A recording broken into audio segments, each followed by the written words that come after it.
Hello guys, j'espère que vous allez bien. Bienvenue chez Ladoa. It's about everything. Cette fois-ci, on va parler d'un sujet très sérieux. Ok? Dans un pays, il peut avoir toutes les difficultés qu'il peut avoir, le problème de gouvernement, peu importe ce qu'on est, que ce soit on soit en Occident, qu'on soit dans d'autres pays qui sont en quête de l'Occident. Il faut avoir en tête de protéger une chose. Si vous ne protégez pas cette ressource humaine, n'attendez pas que votre pays puisse aller mieux. Les enfants dans le pays doivent être la première priorité. Malheureusement, beaucoup de gens en quête de l'Europe, en quête de beaucoup d'autres choses, d'argent, en quête de tout, sacrifient et ne protègent pas les enfants. Actuellement, dans l'actualité, il y a justement cette dame, une Congolaise, juriste en plus, donc elle a étudié le droit. Elle connaît le droit, elle a passé le barreau du nom de Julienne Mpemba, de la RDC. Et elle a étudié justement en Belgique et elle a décidé de se nourrir les poches en faisant de la traite d'enfants. Des petits Congolais. Au lieu de dire, j'ai fini d'étudier en Belgique, ailleurs, en Occident, je vais prendre les ressources, une capacité de mes ressources pour aider mon pays. Même si on peut dire que peut-être qu'elle avait des bonnes intentions. Mais quand on regarde de comment ça a été fait, je n'y crois pas. Je vais vous le dire catégorique et je vous le dis. 2025, Doha commence. Quand il y a une situation, je regarde c'est qui est malmené dans tout ça. Et actuellement, ce sont des enfants. It's about everything. On regarde le dossier de Juliette Mpemba. Elle a été condamnée à 10 ans de prison justement pour ça. Moi, je trouve que c'est très petit. Honnêtement, je trouve que c'est très petit parce qu'il y a un réseau derrière tout ça.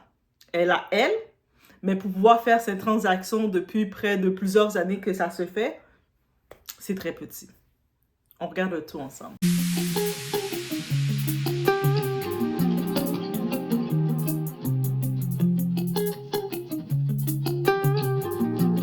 Reconnu coupable d'avoir enlevé des enfants en RDC. Nous vous en avions parlé de ce dossier des adoptions illégales dans notre magazine Investigation. Cette Namuroise était aussi accusée d'avoir traité ces enfants comme des marchandises à monnayer au meilleur prix. Malika Attar et Laurent Wendeberg. Sur ces images filmées en 2013, Julienne Mpemba, une ancienne juriste de la Fédération Wallonie-Bruxelles, également directrice d'un orphelinat en République démocratique du Congo. À l'époque de ces archives, une délégation belge est en visite pour créer un partenariat. Nous faisons tout ce que nous pouvons pour que les enfants puissent vivre ici chez nous dans des conditions acceptables. 11 enfants arrivent en Belgique en 2015. Un an plus tard, le parquet fédéral annonce l'impensable à 5 familles belges. Leurs enfants ne sont pas orphelins, mais ont été enlevés à leur famille biologique. Hier, le tribunal correctionnel de Namur a estimé que Julienne Mpemba était responsable. Elle est condamnée à 10 ans de prison ferme. On parle de prise d'otages, d'enlèvement d'enfants, d'escroquerie, de corruption, de faux en écriture, bref, tout un ensemble d'infractions pénales dont on retrouve au centre comme victime principale des enfants. Une décision de justice qui suscite un double sentiment chez les parents belges. D'un côté, le soulagement que la justice ait abouti. Et d'un autre côté, il y a un sentiment difficile qui est de constater qu'effectivement l'adoption était irrégulière, était illégale. Et donc que va-t-il advenir du futur?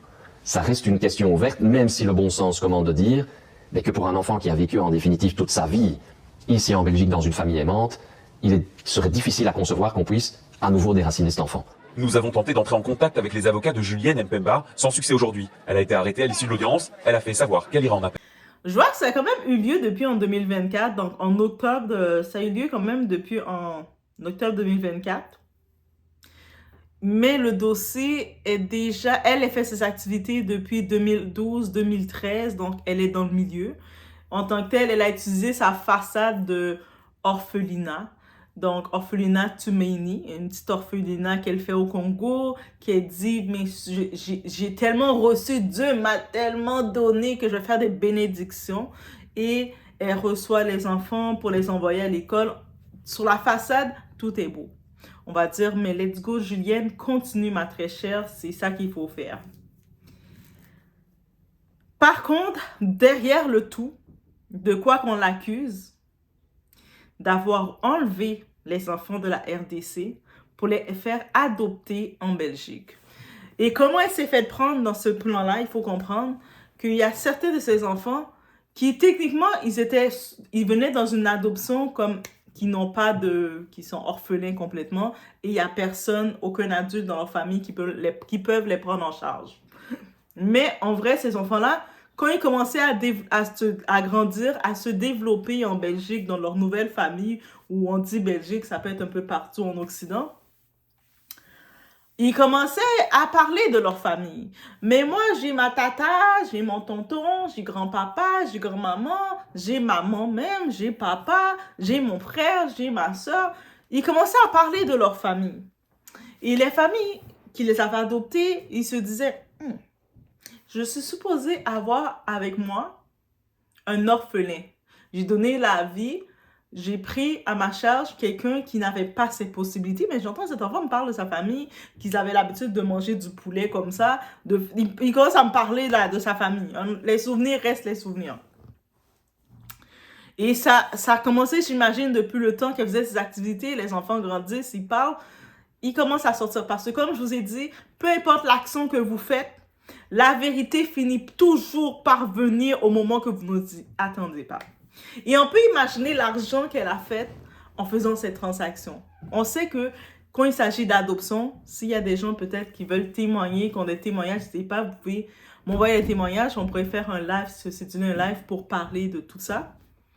Mais dites-vous que un processus d'adoption, c'est complexe, c'est coûteux, il y a beaucoup de vérifications qui doivent être faites. Maintenant, je me dis, a-t-elle réellement fait les vérifications pour l'enfant? C'est pour ça que quand le monde va dire, ah, mais Doa, peut-être qu'elle voulait bien agir. La question maintenant que je vous pose, vous allez juste prendre le temps, mettre la vidéo sur pause et y répondre dans les commentaires. Pensez-vous réellement qu'elle a fait toutes les vérifications qu'un organisme qui fait des adoptions avec un enfant fait? Que ce soit avec les parents qui veulent adopter l'enfant, que ce soit les tests médicaux. Sa vérification, les antécédents criminels. S'assurer que l'enfant que tu vas prendre, que tu vas sortir du pays de la RDC, le petit espoir que tu vas retirer de la RDC, il ne va pas se retrouver en enfer. Qu'on va pas lui faire de quoi et puis c'est terminé, puis plus personne n'a aucune trace de lui. Ce n'est pas parce que l'enfant se présente comme étant un orphelin que tu peux te donner le droit de le prendre, faire des transactions avec lui et le livrer n'importe où. Et ne me faites pas croire que cette femme a fait ça par amour. J'ai vu l'enfant, c'était des orphelins, j'ai tellement voulu bien agir. Quelqu'un qui me dit ça, désolé, je te mets dans une catégorie. Ne me faites pas croire qu'elle a fait ces vérifications quand, en tant que telle, quand elle est allée en justice, ils ont fait les enquêtes sur elle. Elle a été condamnée. Guys, elle a été condamnée. C'est pas comme si que, non, elle a été complètement condamnée. Donc, ça veut dire que même en venant s'expliquer comme elle pouvait s'expliquer, sortir, voici, ça fait depuis quand j'ai mon organisme, j'ai ci, j'ai ça, eux autres ont dit, tu es coupable. Donc, elle n'a pas pu sortir des faits concrets, factuels pour se défendre. Donc, ça veut dire que même pour pouvoir dire que non, en effet, j'ai mon organisme et justement, dans mon orphelinat, il y a des orphelins qui sont seuls. Donc, sans moi, mon service pour les envoyer à l'école, ces enfants-là, ils n'ont personne, ils sont complètement à ma charge. J'ai les papiers que la famille m'ont remis pour dire qu'ils sont orphelins. Parce qu'il y a une différence. On sait qu'on fait des organismes au pays pour aider les enfants. Il y a des enfants, ils sont peut-être de familles très pauvres, mais ils ne sont pas orphelins comme dans le sens du terme. Des fois, ils ont peut-être une tata, un tonton qui les recherche, qui fait des efforts pour eux. Donc oui, si toi, tu as le bon cœur, tu vas pas les prendre, les envoyer chez n'importe qui. Tu vas pouvoir payer l'école pour eux et puis faire cette action-là. Continuer de faire cette action-là. Donc, quand ton cœur est mauvais, tu vas faire des transactions, elle a ses contacts, elle arrive, elle est en Belgique, elle a sa petite vie, elle a ses contacts, elle vient à la RDC, venir piger comme ça, prendre les enfants d'autrui. Oui. Prendre les enfants d'autrui comme ça, les prendre et les livrer à des gens. C'est-à-dire qu'en plus, dans son principe, tu prends 2-3 photos. Ah, tu veux une petite fille? Vous voulez une petite fille? Le couple Tremblay, le couple Tanguay, le couple peu importe, vous voulez une petite fille? Je vais vous trouver ça. Donc, c'est comme tu vas au marché, tu commences à chercher. Et souvent, pourquoi elle s'est retrouvée à aller chercher les enfants qui avaient un entretien, donc ça veut dire qu'ils étaient déjà chez une famille, parce que si elle aurait fait à bon cœur, pourquoi elle n'a pas pris les enfants qui sont complètement à la rue? Parce qu'ils sont négligés. Ça veut dire qu'elle n'avait pas le cœur de s'occuper de ses enfants négligés. Elle est venue chercher des enfants qui étaient déjà chez maman, papa, ou qui étaient déjà chez un grand-parent ou chez quelqu'un, ou ce que leurs parents, même s'ils sont pas riches, mais ils sont là pour l'enfant, ils sont tellement là pour l'enfant que même l'enfant, en étant loin, il a les souvenirs, il se rappelle de sa famille. Les souvenirs viennent le hanter. Je me rappelle, j'avais un grand-papa. Grand-papa me donnait des petites pistaches. Je me rappelle. Ah oui, t'avais grand-papa? Oui. Donc, les souvenirs reviennent. C'est pour ça que je peux pas croire qu'elle a eu du bon cœur en faisant ça. Et quand on appelle ça, en effet, ça existe. Dans nos pays noirs, c'est quelque chose qui existe vraiment qu'on doit faire attention parce que il y a beaucoup, plus le pays est défavorisé, plus il y a des grossesses. Plus le pays est développé, moins il y a de grossesses parce qu'on paye tellement de taxes, on a peur de faire des enfants. Eh oui, quand on paye trop de taxes, Doha a peur de faire des enfants parce que ça coûte cher. À peine Doha est capable de se payer un café glacé tout seul. Là, je vais faire un enfant. Là, je vais devoir acheter le lait pour l'enfant. Ça va être compliqué, c'est cher.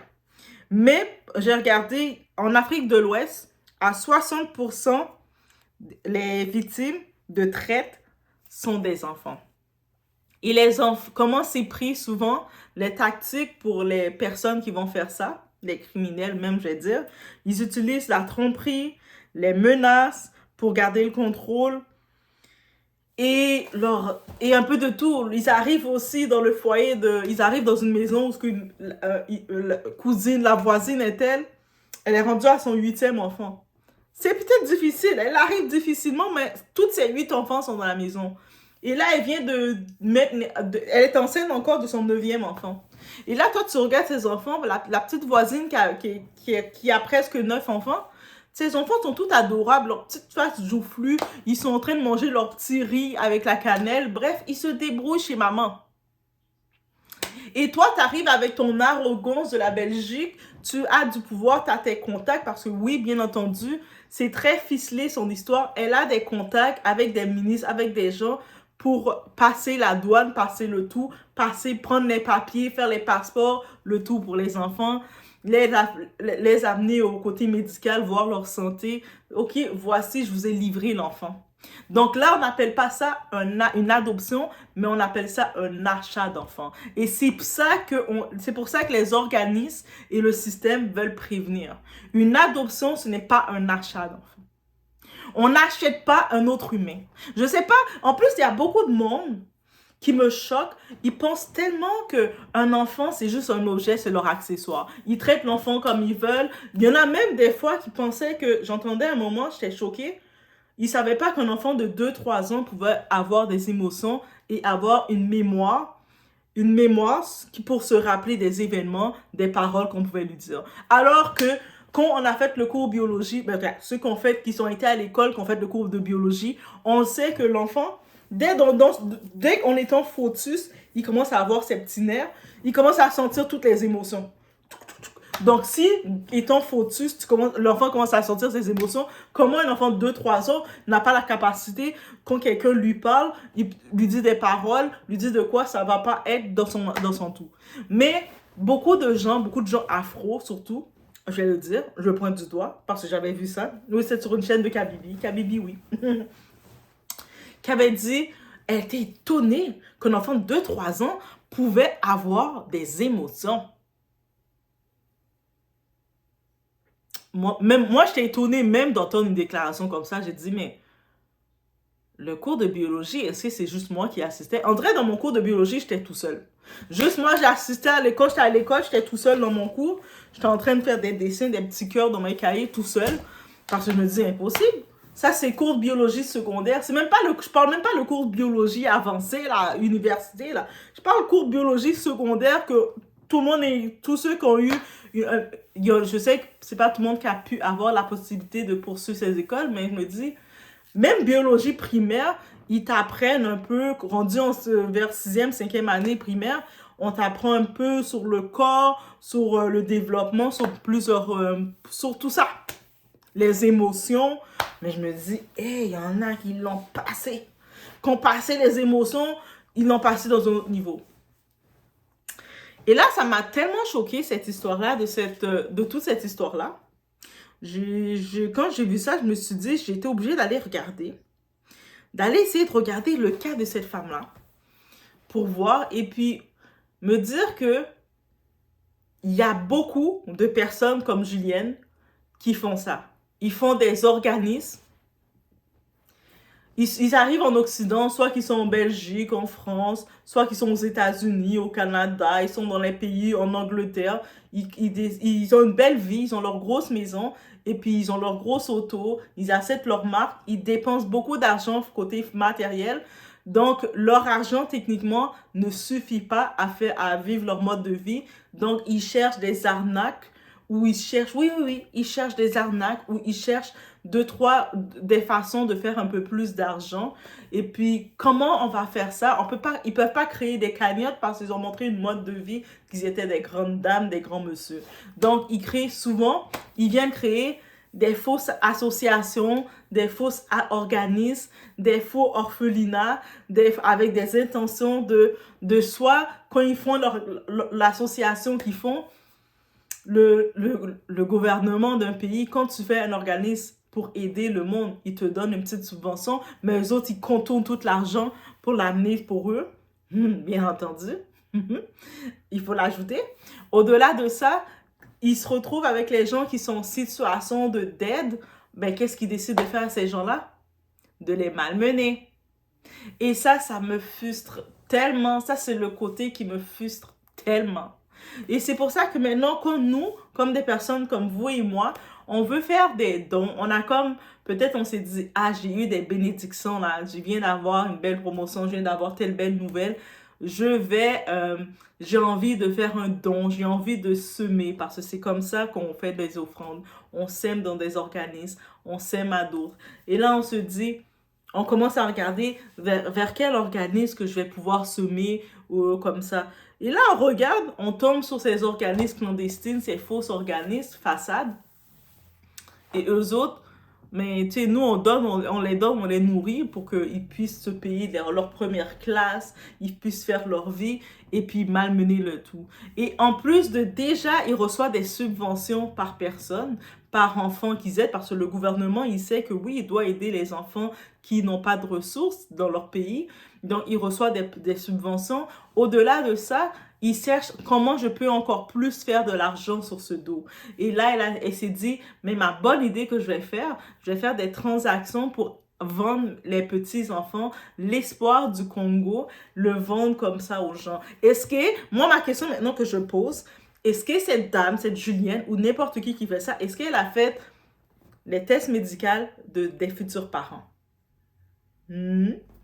Est-ce qu'elle a fait aussi, au-delà des tests médicaux des futurs parents, est-ce qu'elle a aussi fait les vérifications, faire sortir les vérifications, les antécédents criminels, que s'assurer ces futurs parents-là, ils n'ont pas des problèmes criminels, parce que souvent, ils peuvent avoir avant de venir adopter l'enfant au Congo ou adopter l'enfant en Haïti ou peu importe où, ils ont tenté d'adopter l'enfant directement en Belgique, mais le fait qu'ils ont des dossiers criminels, on veut même pas les laisser les prêter à un enfant tellement que c'est trop.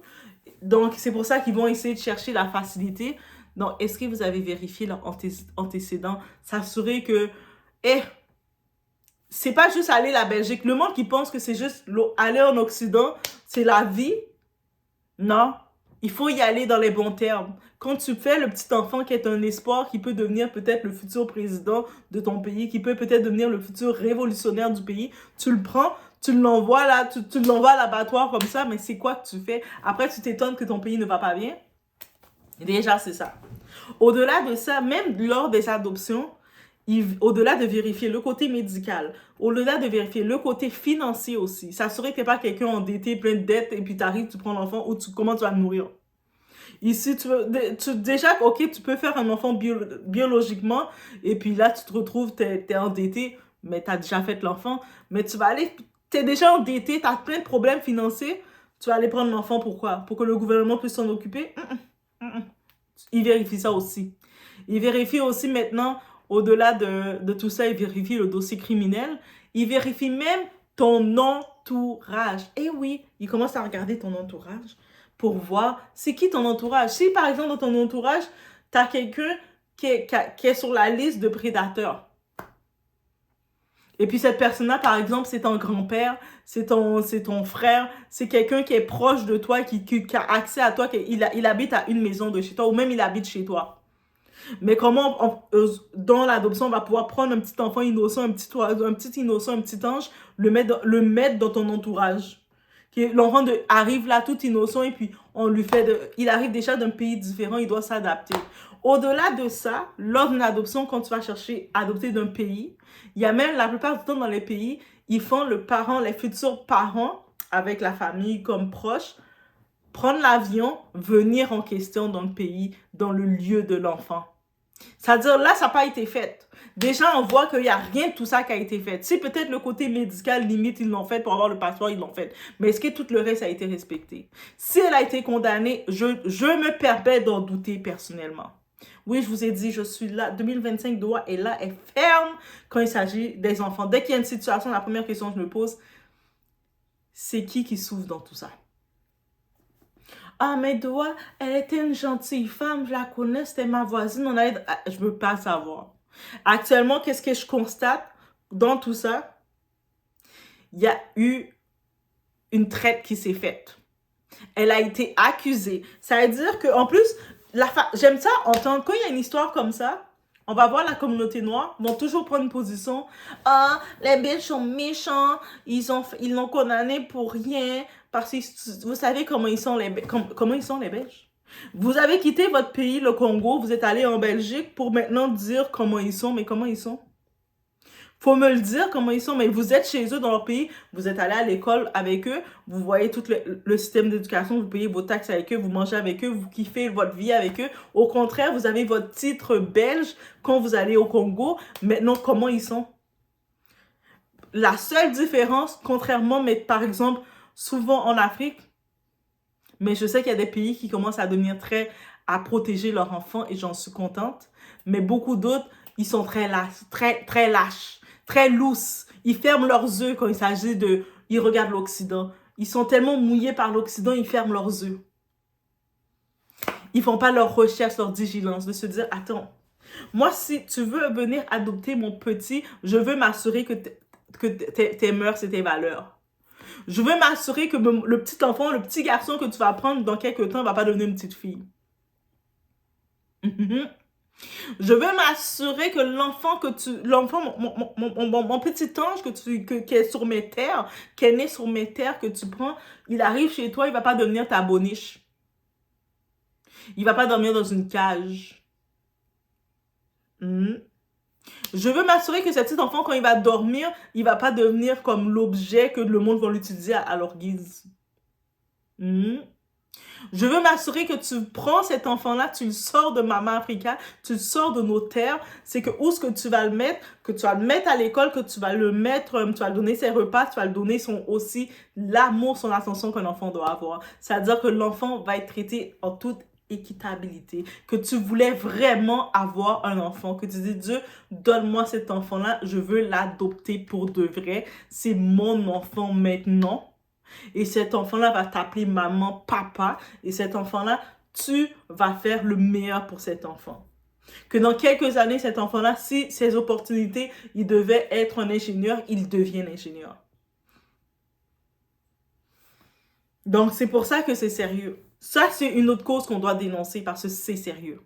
C'est vraiment une situation sérieuse. Et je sais qu'il y a beaucoup aussi, des fois, manque de connaissances. Mon peuple souffre par manque de connaissances. Ça a été dit, guys.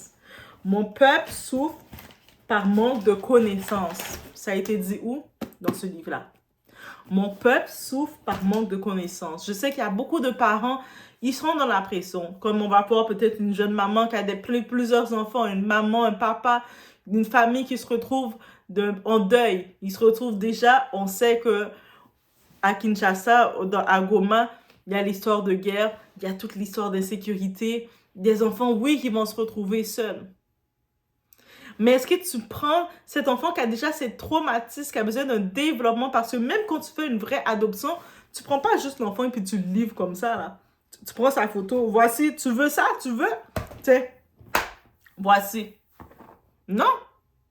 Tu sais que l'enfant, déjà, il a vécu quelque chose, tu dois faire un suivi avec un enfant. Tu as des éducateurs avec l'enfant, tu as des spécialistes avec l'enfant pour essayer de détecter un petit peu son tout, parce que tu veux pas non plus, ils prennent l'enfant, quand l'enfant est arrivé là-bas, ah, mais finalement, je suis pas l'enfant a beaucoup de problèmes, il dort pas la nuit, il fait des cauchemars, à chaque soir, il se lève, il fait des cauchemars, parce que toi, tu sais pas quel traumatisme qu'il a vécu, mais quand tu le vois, de le voir en photo ou de le voir en petite vidéo et de le voir dans la maison avec toi, de te voir dealer avec ses traumatismes, c'est deux choses différentes. Et finalement, tu te rends compte que hey, c'est trop difficile, je vais le retourner. Non, ça marche pas comme ça. C'est pour ça que il faut que ce soit encadré. Que l'enfant, l'adoption, oui, c'est correct, mais ça doit être encadré pour protéger cet enfant-là. Pour s'assurer de... Il y a des éducateurs, il y a des services qui vont commencer à regarder l'enfant, qui vont regarder, dire, OK, mais voici l'enfant que vous allez adopter. Ça va être tes parents. Tu prépares l'enfant où ce qu'il va aller. Je sais que vous, la plupart de beaucoup de gens, ils sont tellement mouillés pour l'Europe que eux autres, ils se disent « Ah, mais c'est bon, il va aller en Europe, il va être heureux. » Et vous, est-ce que vous êtes en Europe comme ça, vous êtes heureux? Vous êtes heureux quand vous êtes arrivé en Europe à l'aventure comme ça, vous n'avez pas eu de papier, vous avez galéré pour vos papiers, vous avez même fait des enfants pour des papiers, parce que oui, la tristesse de ça, il y a des gens, ils arrivent dans l'Occident, ils font des enfants, ça devient des enfants papier. C'est-à-dire, l'enfant, ils le considèrent même pas pour eux, c'est juste un accessoire, c'est juste un papier pour eux. Mais c'est juste une... Il y en a, ils vont même faire des enfants pour recevoir leur allocation, et puis l'enfant reste là comme ça, là. Il traîne, tu vois l'enfant qui traîne derrière. Toi, tu vas voir les parents qui viennent chercher leur enfant, l'enfant a 8 ans et quelques, et tu vas voir un petit enfant, il a à peine 8 ans, il est tout petit. Il a ses souliers qui sont déchirés. Il commence à pleuvoir, il fait froid, et puis il marche comme ça avec son sac. Il prend l'autobus tout seul. Ils sont où tes parents? Ah, je sais pas. Moi, je suis un enfant papier. Ben oui, bientôt c'est ça qu'ils vont dire les enfants. Je suis un enfant papier. Mais c'est vraiment cette réalité qu'il y a. Et il y en a qui se disent tellement juste, ah, mais c'est sûr, c'est normal de voir, quand ceux qui viennent en Occident à l'aventure, ils doivent vite courir, se sécuriser leur papier. Pour se sécuriser, c'est de mettre au monde un enfant, ou se marier rapidement, ou essayer de faire leur truc, et ils n'ont aucune considération de qu'est-ce qu'il y a derrière. Même s'ils vont se marier à quelqu'un, ils n'aiment pas la personne, ils veulent juste les papiers, et puis quand quelqu'un est avec toi, ils sentent que tu n'aimes pas, tu l'utilises, crois-moi, c'est pas une relation forte. Croyez-moi, c'est pas une relation forte, on le sait. Donc, c'est vraiment ça qu'on doit dénoncer. 2025, on est dans l'année de l'éveil. Ce genre de système-là, il faut arrêter. OK, peut-être pour toi, t'aimais pas ton pays, t'avais hâte d'être au Occident parce que toute ta vie, t'as mouillé pour l'Occident, t'es là. Mais ça veut pas dire que tu dois prendre la petite merveille de Maman Africa, les petites perles de Maman Africa et les livrer comme ça à l'abattoir, comme ça. Ils doivent être, même si l'enfant, il y a une adoption de quelqu'un, une famille, parce que oui, il peut avoir un bon couple, des bonnes personnes qui veulent adopter, ils peuvent pas biologiquement faire des enfants, ou peu importe les raisons qu'ils ont, ils veulent adopter, mais ces personnes-là vont faire les démarches pour que ça se passe bien. Ils vont même prendre l'avion, parce que dans leur budget, ils ont préparé, ils vont prendre l'avion, venir vérifier, faire le contact avec l'enfant pour venir le chercher. Ils vont venir avec leur dossier. Dans leur dossier est complet. Il y a de toute la famille qui sont là. Si la famille, c'est une famille de 5 enfants, de 5 personnes, il y avait 2 adultes et il y avait d'autres enfants, ils viennent avec le dossier de chaque personne de la famille pour présenter dans leur dossier. Voici telle personne est ici, telle personne est ça. On a même un chien, on a même un chat, on a même un petit oiseau, un perroquet. Voici la maison, comment elle est située, les chambres, comment ils sont. Et sa chambre, et éventuellement, ça risque d'être ça, sa chambre. Sa chambre est à côté de la chambre de l'autre cadet. Ils ont à peu près 2 ans de différence. Donc, ils vont pouvoir apprendre à se parler. Mais il aurait son espace. On laisse même on n'a pas trop habillé la chambre parce qu'on veut lui laisser la possibilité de décorer sa chambre à sa façon avec ses couleurs. Ça, c'est comme ça qu'on prépare une adoption. On n'arrive pas comme ça. Ah! Ça, c'est ça l'enfant que tu vas voir, là. J'ai trouvé cet enfant-là, là, elle se promenait. J'ai vu qu'il se promenait comme ça. Elle se promenait où? Est-ce que tu sais si réellement sa famille voulait ne plus l'avoir? Donc, oui, il faut faire des cas comme ça, il faut le dénoncer, il faut le dénoncer parce qu'on le fait trop. Ça devient des business. Et puis, on dit dans les articles, ils le disent. Il n'y avait aucun amour, il n'y avait aucun... Je ne sais pas comment vous pouvez... En plus, quand le Belge vous dit ça, vous êtes vexé. Ah, mais comment le Belge ose dire qu'elle voulait arnaquer? Mais c'est ça qu'elle faisait. Elle faisait... Vous pensez qu'avec chaque transaction d'enfant depuis le temps qu'elle faisait, l'argent qu'elle réclamait, elle vendait les enfants. C'était pas une adoption qu'elle faisait, elle les vendait, elle les livrait. Elle est livrée, puis on ne sait pas dans ces enfants. Il y en a peut-être maintenant qui sont... On les a jetés dehors. Il y en a d'autres qui les ont pris pour essayer de faire des allocations de leurs trucs. Il y a un petit peu de tout. J'espère qu'il y en a la plupart qui ont pu quand même avoir une bonne étoile avec eux.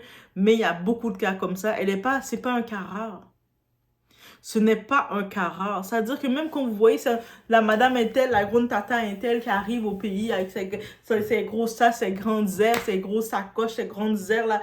Moi, je suis la grande tata du pays et qui commence à se promener dans le village à repérer les enfants d'autrui.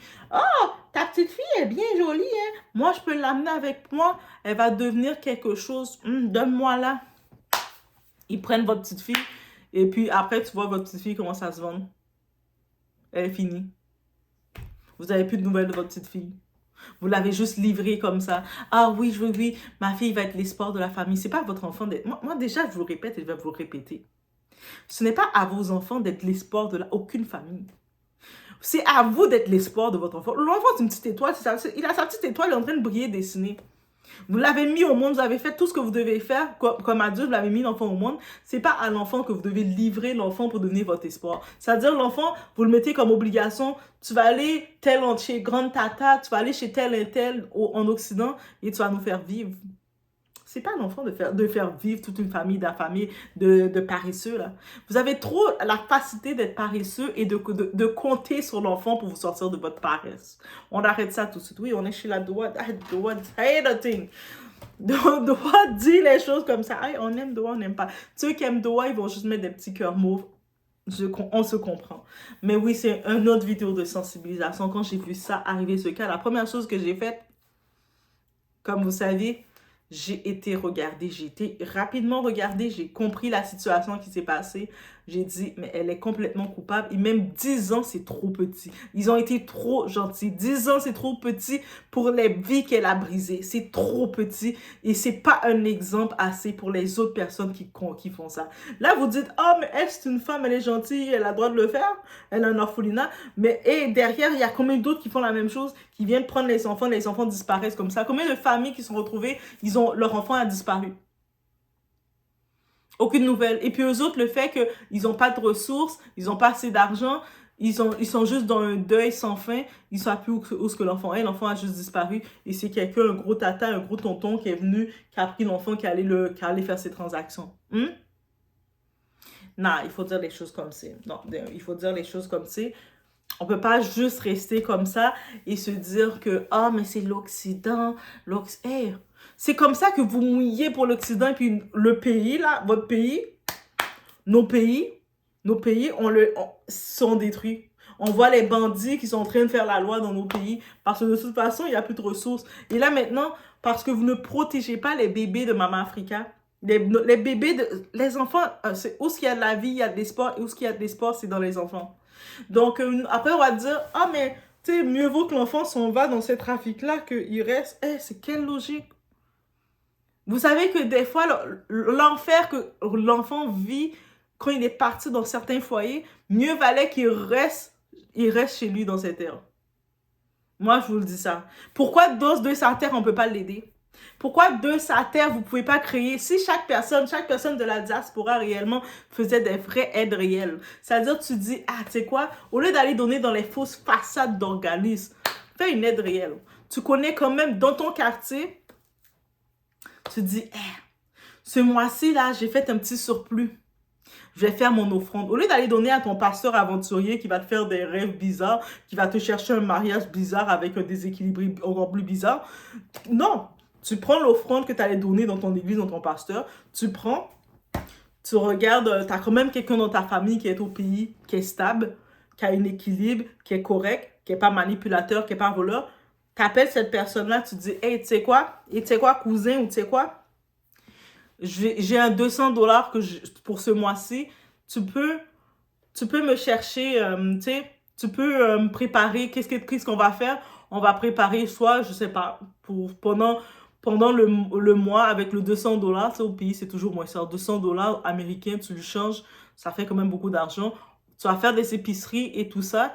Et à chaque matin, tu vas préparer des petits sandwichs aux œufs, des petites choses, des chocolats chauds et tu vas le distribuer. Ou si des fois, ça peut être trop de corvées, tout ça, tu vas acheter juste des snacks. Ou sinon, encore mieux. Il y a l'école à côté. Je me rappelle, quand j'étais venue au pays, il y avait telle petite école à côté.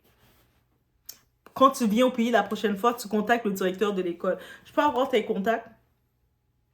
Parce que de temps en temps, quand je veux faire des offrandes, j'ai choisi ton école.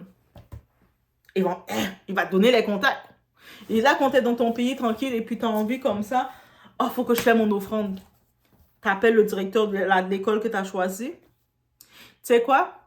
Je t'envoie 200$ avec le 200$ pour l'école, peux-tu ce mois-ci acheter des petites collations pour que chaque matin pour donner à chacun de tes enfants? Ou le nombre d'enfants que tu peux donner? Ou pour la semaine, ou je ne sais pas comment c'est, voici pour acheter des collations pour les enfants. Tu décides, à chaque mois, je donne un 100$, bref, je te donne des chiffres comme ça, et puis pour chaque mois, tu donnes à l'école, eux autres ils achètent dans les petites écoles comme ça, ils achètent les écoles de quartier comme ça, et je pense qu'il n'y a aucun directeur d'aucune école ou de directrice va être fâché si tu offres ça. Aucun va dire, non, je ne vais pas te donner mes contacts pour que tu fasses des offrandes dans mon école, moi. Aucun vont dire ça, au contraire. Et que là, maintenant, même au contraire, je suis sûre, eux autres, même de temps en temps, ils vont te mettre comme donatrice de leur école. De temps en temps, même, ils vont montrer des photos sur les réseaux et tout. Et toi, tu sais que tu as fait ton offrande. Si tu te dis, ah, moi, mon appel, c'est d'aider les personnes âgées du quartier. Ah oui, c'est un très bel appel. Qu'est-ce que tu peux faire? Un dispensaire. Pourquoi tu vas pas créer, tu prends un petit local, tu construis une petite maison dans ta famille, il y avait une grosse parcelle familiale, tu mets la maison, tu crées un dispensaire, tu mets des trucs, il y a souvent des cousines qui ont étudié les soins et tout, ils viennent faire leur bénévolat chacun dans la maison, et puis ils reçoivent, quand il y a des personnes âgées qui viennent, ils les préparent des petits bols de soupe, des trucs comme ça. Et maintenant, c'est comme ça, c'est par action comme ça, on doit être responsable pour aider notre pays. C'est même plus croire aux organismes qui disent, ah, on va faire ça comme ça. Et puis, tu vois, la personne avec sa grosse sacoche Louis Vuitton, toutes ces grosses marques, on va faire ça comme ça. Allez directement sur le terrain, vous allez trouver quelqu'un. Même si on a beau dire, oh, les familles au pays, je trouve personne de... Il y a quand même une personne que tu peux juste la mettre en charge d'un petit jeune. Si ta personne comme adulte, parce qu'ils sont tous ravagés, tu vas trouver un petit jeune, parce que les jeunes, c'est l'espoir. Hey, je vous ai dit, entourez-vous des petits jeunes, des petits adolescents, donnez-les comme mandat. Dites, hey, je fais un concours avec vous, mes petits cousins, mes petites cousines. Trouvez-moi, on va organiser un grand match, un gros quelque chose, un spectacle. Trouvez-moi rassemblez-moi toutes les jeunes du quartier. Et là, toi, tu t'envoies des dons pour envoyer des espadrilles, des choses à tout le groupe. Tu as fait ton offrande. Bref, c'est ça que j'avais à cœur de dire, mais soyons sensibilisés. Protégeons nos petites perles, protégeons nos petits anges. Dans tous ces petits enfants-là que vous êtes en train de trafiquer comme ça, là, il y en a un c'est le révolutionnaire. C'est lui qui va faire la révolution, mais vous le sabotez à chaque fois. Après, vous étonnez que le pays ne marche pas. Mais on sabote les petites révolutionnaires. Les petites poules, les petites perles, là, les petits oiseaux, les petits anges qui sont là, on les sabote comme ça. Hey, je t'envoie à l'autre bord. Tu vas aller en Occident, tu vas devenir mieux.